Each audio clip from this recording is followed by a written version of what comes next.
Hey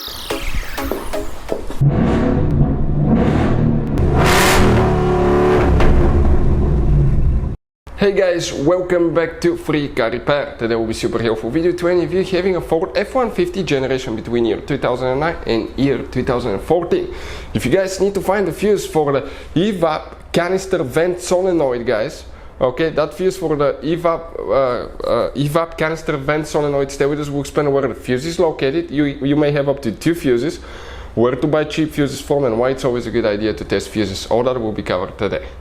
Before we start, let me tell you a little bit about us, guys. On this channel you will find all the fuse videos on Ford F-150. We're going to make video for every single fuse, so if you're on the road, stuck in the middle of somewhere, you need to find a specific fuse, you can just come to the channel, search for it, find it in less than, let's say, 30 seconds. You don't even need to pull your manual out of the glove box, and most of the times you will be even missing this one.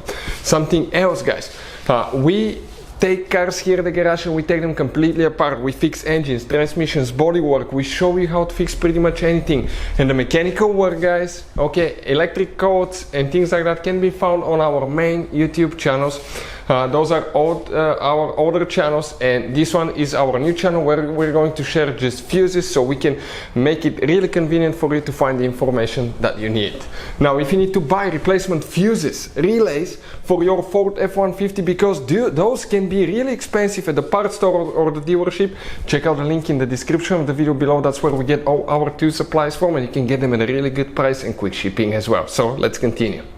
So specifically we'll demonstrate on 2012 Ford F-150 that we have right here, guys.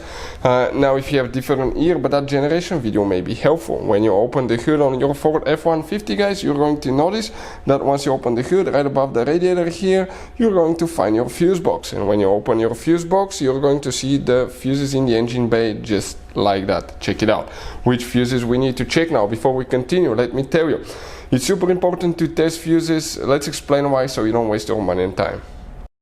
So let me explain why it's super important, guys, to test fuses. Fuses, not often you can see if they're burnt or they're good. Sometimes they may seem perfectly fine, you think it's a good fuse, you put it back in, and you end up spending money and time on parts and problems that do not exist, guys, when all you had to do, test your fuse, find out it's bad, replace it, fix your problem. So we will have a video how to test a fuse, okay, different kinds of fuses, and how to test relays, guys. We're going to put the link in the description of the video below, specifically to that video. Please check it out.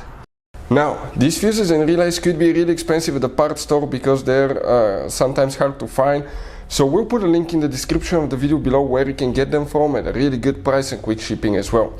So right here now, if you come in that fuse row right here, we'll be looking at the first fuse that we need to check. The very first fuse on the left side, that's known as a fuse number F26. That fuse right here will need to be checked. Number F26 is one of them. Then you have one more. You need to come to that row right here, and the second fuse that you need to check is the second fuse right here, known as fuse number 76. In our case, 20 amp fuse, guys. Hopefully the video will be helpful. Thank you for watching. See you next time.